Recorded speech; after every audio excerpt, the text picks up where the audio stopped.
golden age of comics faded during the 1950s. Superheroes would give way to monsters, westerns, romance, and other brands of four-color entertainment.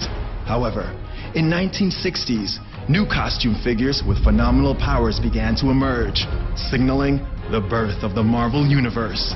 Under the leadership of Stan Lee, and with titanic creators such as Jack Kirby, Steve Ditko, and John Romita, among a score of all-stars laying the foundation, Atlas Comics transformed into Marvel Comics, beginning with the Fantastic Four bursting on the scene in 1961. Mr. Fantastic, the Invisible Girl, the Human Torch, and the Thing represented a new kind of heroes who reflected real-life family dynamics and set the stage for the type of characters that would come to represent Marvel. Gamma radiation transformed scientist Bruce Banner into the Incredible Hulk. An irradiated arachnid and a powerful lesson in responsibility make Peter Parker the Amazing Spider-Man.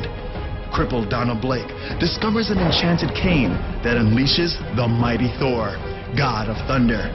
On the verge of death, wealthy inventor Tony Stark creates his own invincible armor as Iron Man. Professor Charles Xavier bands a group of outcast mutants together to form the X-Men. Lawyer Matt Murdock loses his sight but gains much more as Daredevil, the man without fear. Natasha Romanoff begins as a Russian spy working against the United States, but sees the light and turns her skills to the side of good as the Black Widow.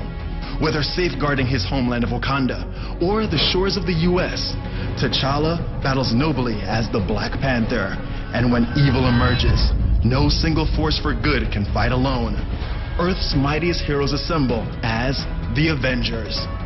As the decade continued, the idea continued to flow from within Marvel, with Doctor Strange, Nick Fury, Hawkeye, the Inhumans, S.H.I.E.L.D., the Silver Surfer, the Falcon, and more joining the ranks of good, while evil gained its own representatives, including Doctor Doom, Loki, Magneto, the Green Goblin, and Galactus. As the 1970s dawned, Marvel's creators began to explore different genres and frontiers. The first half of the decade would see heroes as varied as Ghost Rider, the biker with a demon's face, but a hero's heart. To Luke Cage, a former gang member framed for a crime he didn't commit, who busted out of prison to redeem himself. Representing the martial arts craze sweeping the nation, Shang-Chi, master of Kung Fu, would make his debut, followed soon after by the living weapon called Iron Fist. Vigilantes such as the Punisher and Moon Knight, an ex-Marine on a mission of vengeance after losing his family, and a soldier of fortune with a split personality would push the boundaries even further. Marvel would also explore the stars, introducing the villainous Thanos, as well as the noble Nova. And while they wouldn't meet for many years, Drax, Gamora, Star-Lord, and Rocket Raccoon all first appeared during this time. As the 1970s wound to a close, the X-Men would undergo a revitalization at the hands of Len Wein, Dave Cockrum, Chris Claremont, and later, John Byrne, reimagined as a team of international heroes, including Storm, Colossus, Nightcrawler, and, of course, Wolverine. Despite all the worlds Marvel had already explored, for many, the best would be yet to come.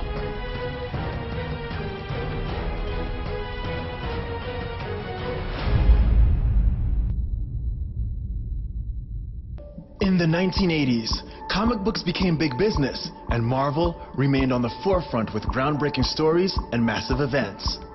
Two long-running series hit a critical stride as artist Frank Miller assumed the writing reins on Daredevil, with Chris Claremont and a host of collaborators including John Byrne, Dave Cockrum, Paul Smith, and John Romita Jr. continued to establish Uncanny X-Men as a seminal Marvel hit. Miller would redefine the man without fear, transforming Daredevil into a gritty and noir-tinged drama, littered with organized crime, ninjas, and even a touch of black magic. Popular femme fatale Elektra made her debut, while veteran villains Kingpin and Bullseye gained more of an edge. By the time he departed the series in 1983, Miller had changed the game in comic storytelling, with many other books following his lead.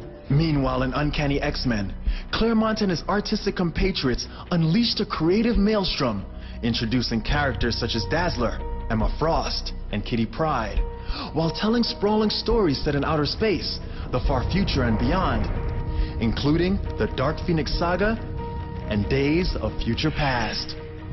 Claremont would remain steward of the X-Men into the next decade. Editor-in-Chief Jim Shooter brought a measure of stability to the position, reigning through 1987.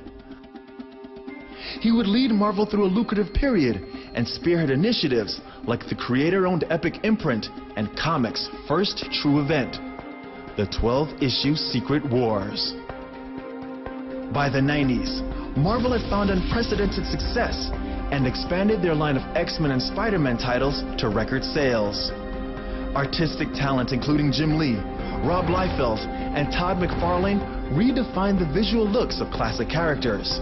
In 1991, on the strength of their success over the past decade, Marvel Entertainment went public and offered stock in the company for the first time.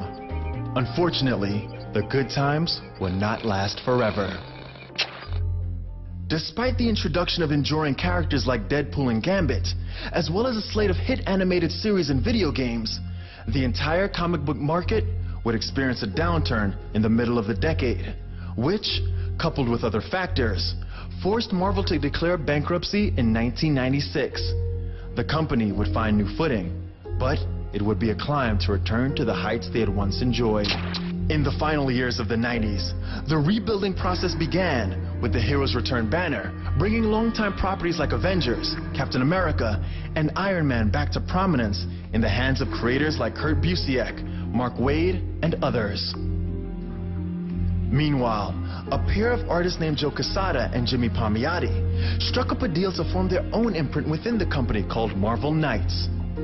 Handed underutilized characters such as the Black Panther and the Inhumans, the pair produced a mega hit with Daredevil, written by film director Kevin Smith and drawn by Quesada. Marvel Knights would be the beginning of a much-needed rebirth for Marvel as a whole.